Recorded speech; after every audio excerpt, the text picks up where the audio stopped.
नमस्कार बंधुरा मुनमुन किचेने आपनादेर सबाइके स्वागत।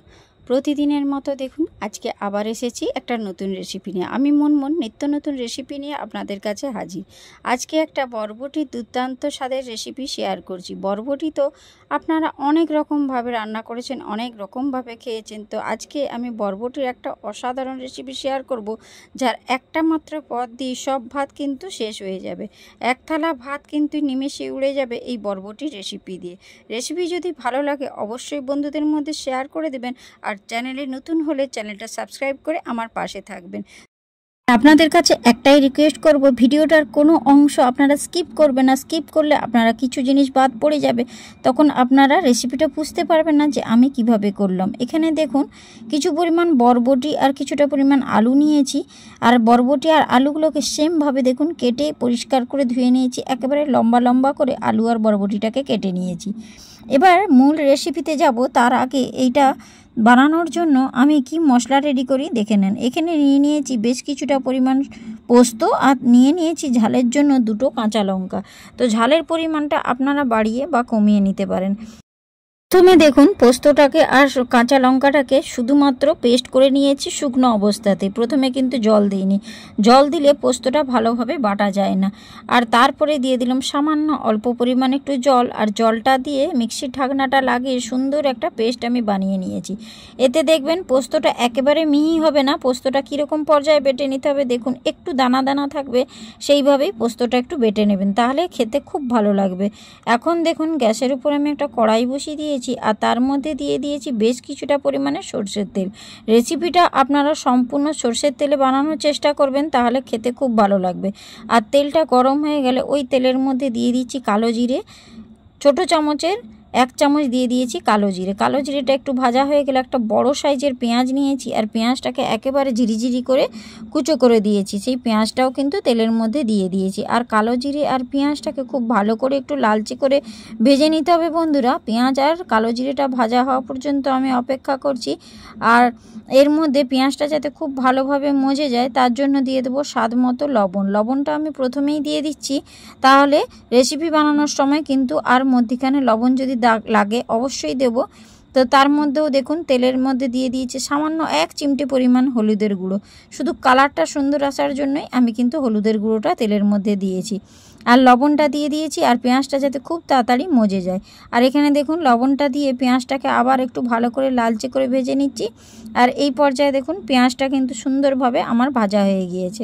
এখন দেখুন কেটে রাখা যে আলুটা, প্রথমে কিন্তু আলুটা আমি ওই তেলের মধ্যে দিয়ে দিচ্ছি।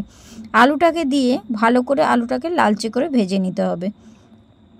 আপনারা যারা আমার রেসিপি দেখেন তারা আপনারা জানেন যে আমি সাধারণত ঘরোয়া উপকরণ দিয়ে রেসিপি বানানোর চেষ্টা করি। রেসিপি যদি আপনাদের ভালো লাগে অবশ্যই লাইক কমেন্ট করবেন আর বন্ধুদের মধ্যে শেয়ার করে দেবেন। আর সবজি যে কোনো সবজি রান্না করতে হলে আপনারা সবাই জানেন যে সবজির কষানোর কাছে কিন্তু রেসিপির স্বাদ অনেকাংশে নির্ভর করে। তার জন্য প্রথমে দেখুন আলুটাকে আমি ভালো করে আগে ভেজে নিচ্ছি। আলুটা একটু ভাজা হয়ে গেলে কেটে রাখা যে বরবটিটা আছে সেটা দেব, কিন্তু প্রথমে আলুটাকে ভালো করে ভেজে নিতে হবে। তাহলে দেখবেন এই বরবটির যে রেসিপিটা আমি বানাবো সেটা খুব সুন্দর লাগবে বন্ধুরা। আর দেখুন এই পর্যায়ে আলুটা যখন সুন্দর ভাজা হয়ে গিয়েছে, এখন যে কেটে রাখা যে বরবটিগুলো ছিল সেই বরবটিগুলো আমি দিয়ে দিলাম। এবারে বরবটির একটা হালি ভাব থাকে বন্ধুরা, সেটা আপনারা সবাই জানেন। আর এই হালি ভাবটা যতক্ষণ না চলে যাচ্ছে ততক্ষণ তেলের মধ্যে আলু আর বরবটিটাকে খুব ভালো করে কষিয়ে নেবেন বন্ধুরা। আর কষানোর সময় গ্যাসের ফ্লেমটা লো টু মিডিয়াম ফ্লেমে রেখে কষানোর চেষ্টা করবেন, তাহলে দেখবেন বরবটির যে রেসিপিটা তৈরি করছি সেটা খেতে খুব ভালো লাগবে।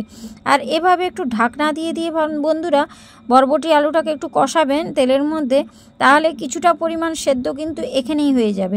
এই যে লবণ দিয়ে ঢাকনা দিয়ে তেলের মধ্যে কষিয়ে নিচ্ছি, এতে যেমন হালি ভাবটাও চলে যাবে তেমনি বরবটি আলুটা অনেকটাই কিন্তু খুব তাড়াতাড়ি সেদ্ধও হয়ে যাবে। তার জন্য এইভাবে ঢাকনা দিয়ে দিয়ে আপনারা আলুটা আর বরবটিটাকে প্রথমে কষিয়ে নেবেন, একটু লালচে করে ভেজে নেবেন বন্ধুরা। এই পর্যায়ে দেখুন বরবটি আর আলুটা সুন্দর করে লালচে করে আমার এখন ভাজা হয়ে গিয়েছে। মোটামুটি দেখুন গায়ের কালারটাও কিন্তু চেঞ্জ হয়ে গিয়েছে আর একটু লালচে ভাব এসে গিয়েছে। এর থেকে কিন্তু আর বেশি ভাজার দরকার নেই। এবারে আমি এর মধ্যে দিয়ে দেব বেটে রাখা সেই মশলাটা, যে মশলাটা আমি বেটে রেখেছিলাম, অর্থাৎ পোস্ত আর কাঁচা লঙ্কার পেস্টটা। এবারে ওটাকে কিন্তু এর মধ্যে দিয়ে দিলাম। দেওয়ার পর খুব ভালো করে কষিয়ে নিতে হবে বন্ধুরা। পোস্তটাকে দিয়ে আলু আর বরবটির সঙ্গে খুব ভালো করে কষিয়ে নিচ্ছি। আর এখন আমি গ্যাসের ফ্লেমটা একটু লো ফ্লেমে রাখবো। আর পোস্তটাকে ঠিক এইভাবেই দানা দানা করে বেটে নেবেন। তো আপনারা নিশ্চয়ই বুঝতে পারছেন যে আজকে আমি আপনাদের সঙ্গে শেয়ার করছি বরবটি আলুর পোস্ত। পোস্ত তো আপনারা অনেক রকমভাবে খেয়েছেন, আর পোস্ত বাঙালি মানে তাদের প্রাণের। তো সেই পোস্তটাকে একটু অন্যরকমভাবে রান্না করলে খেতে খুব ভালো লাগে। তো এখানে দেখুন পোস্তর বাটিটা ধুয়ে সামান্য একটু জল এর মধ্যে দিয়ে দিলাম। দেওয়ার পর খুব ভালো করে এবারে আলু বরবটি আর পোস্তটাকে একটু কষিয়ে নিচ্ছি। যেহেতু আমি ঢাকনা দিয়ে কষিয়েছি, অলরেডি কিন্তু আলুটা অনেকটাই সেদ্ধ হয়ে আছে। এখানে দেখুন বরবটি আর আলুর কালারটা দেখেই বুঝতে পারছেন কষানো কিন্তু মোটামুটি হয়ে গিয়েছে। এর থেকে আর বেশি কষাবো না বন্ধুরা। এবারে এর মধ্যে দিয়ে দেব 1 বাটি পরিমাণ জল। বেশি পরিমাণ জল দেওয়ার দরকার নেই, কারণ আলুটা যেহেতু ঢাকনা দিয়ে আলু আর বরবটিটাকে কষিয়েছি, অনেকটা অংশে কিন্তু এখানে সেদ্ধ হয়েই আছে। বেশি জল দিয়ে ফোটালে পোস্তর স্বাদটা কিন্তু নষ্ট হয়ে যাবে।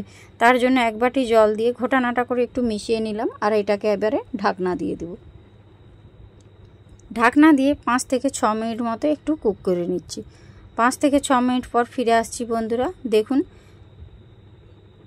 বরবটি আর আলুটা দেখেই বুঝতেই পারছেন অনেকটা সেদ্ধ হয়েছে। তো আলুটা একটু সেদ্ধ হয়েছে কিনা আমি দেখে নিচ্ছি, খুন্তির সাহায্যে কাটলেই বুঝতে পারবো। দেখুন আলুটা সুন্দর সুসেদ্ধ হয়ে গিয়েছে। আবার একটা আমি কেটে দেখে নিই, তাহলে বোঝা যাবে। দেখুন সুন্দর কিন্তু সেদ্ধ হয়েছে। তো আর এখানে এতটা পরিমাণ আমি জল রাখবো না, এই জলটা কিন্তু একেবারে কমিয়ে নেব। আর দেখুন সবার শেষে দিয়ে দিব কাঁচা সর্ষের তেল। জলটা যখন একটু কমে আসবে তখন ওপর থেকে এইভাবে কাঁচা সর্ষের তেল দিয়ে দেবেন। অনেকেই হয়তো ভাবছেন যে শেষে কাঁচা সর্ষের তেল দিলে কাঁচা তেলের গন্ধ ছাড়বে। তো না বন্ধুরা, এইভাবে যদি শেষে আপনারা কাঁচা সর্ষের তেলটা দেন, রেসিপির স্বাদটা কিন্তু অনেকাংশে বদলে যাবে। যেহেতু পোস্ততে সবসময় আপনারা শেষের দিকে এইভাবে একটু সর্ষের তেল দেবেন, দেখবেন খেতে অসাধারণ লাগবে। আর এখন দেখুন একটু ঘটানাটা করে মিশিয়ে নেওয়ার পর যে পরিমাণ পোস্ততে জলটা ছিল এখন কিন্তু একদম নেই। আর পোস্তটা কিন্তু সুন্দর মাখো মাখো হয়েছে। বরবটি আর আলুর গায়ে কিন্তু পোস্তটা সুন্দরভাবে লেগে গিয়েছে। এবারে আমি গ্যাসের ফ্লেমটা বন্ধ করে দিচ্ছি।